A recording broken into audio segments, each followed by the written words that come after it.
सृष्टि वर्णन।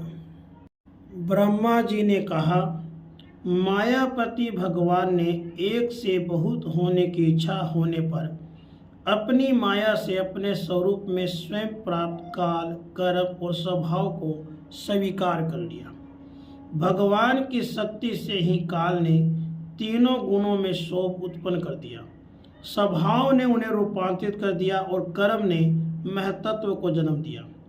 रजोगुण और सत्वगुण की वृद्धि होने पर महतत्व में जो विकार हुआ उससे ज्ञान, क्रिया और द्रव्य रूप तम प्रधान विकार हुआ, वह अहंकार कहलाया और विकार को प्राप्त होकर 3 प्रकार का हो गया। उसके भेद हैं वैकारिक, तेजस और तामस। नारद जी वे क्रमशः ज्ञान शक्ति, क्रिया शक्ति और द्रव्य शक्ति प्रधान है। जब पंच महाभूतों के कारण रूप तामस अहंकार में विकार हुआ उससे आकाश बना। आकाश की तन्मात्रा और गुण शब्द है। इस शब्द के द्वारा ही दृष्टा और दृश्य का बोध होता है। जब आकाश में विकार हुआ तो उससे वायु की उत्पत्ति हुई, उसका गुण स्पर्श है। अपने कारण का गुण आने कारण यह शब्द वाला भी है। इंद्रियों में स्फूर्ति, शरीर में जीवनी शक्ति, ओज और बल इसी के रूप है। काल, कर्म और स्वभाव से वायु में भी विकार हुआ, उससे तेज की उत्पत्ति हुई, उसका प्रधान गुण रूप है। साथ इसके कारण आकाश और वायु के गुण शब्द और स्पर्श भी इसमें है। तेज के विकार से जल की उत्पत्ति हुई, इसका गुण है रस। कारण तत्वों के गुण शब्द, स्पर्श और रूप भी इसमें है। जल के विकार से पृथ्वी की उत्पत्ति हुई, इसका गुण है गंध। कारण के गुण कार्य में आते हैं, इस न्याय से शब्द, स्पर्श, रूप और रस ये चारों गुण इसमें विद्यमान है। वैकारिक अहंकार से मन की और इंद्रियों के 10 अधिष्ठात्री देवताओं की उत्पत्ति हुई।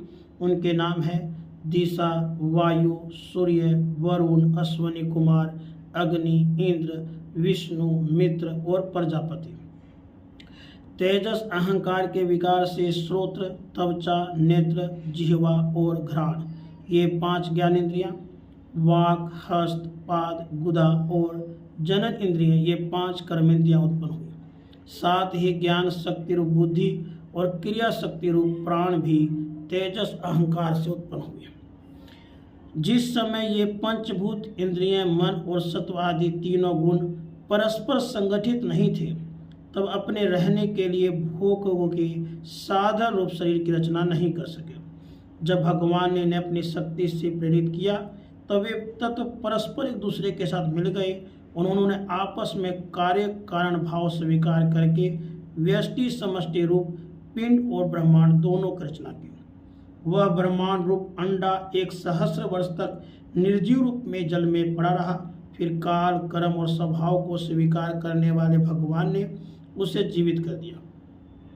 उस अंडे को फोड़कर उसमें से वही विराट पुरुष निकला, जिसकी जंघा, चरण, भुजाएं, नेत्र, मुख और सिर सहस्रों की संख्या में है। राधे कृष्ण।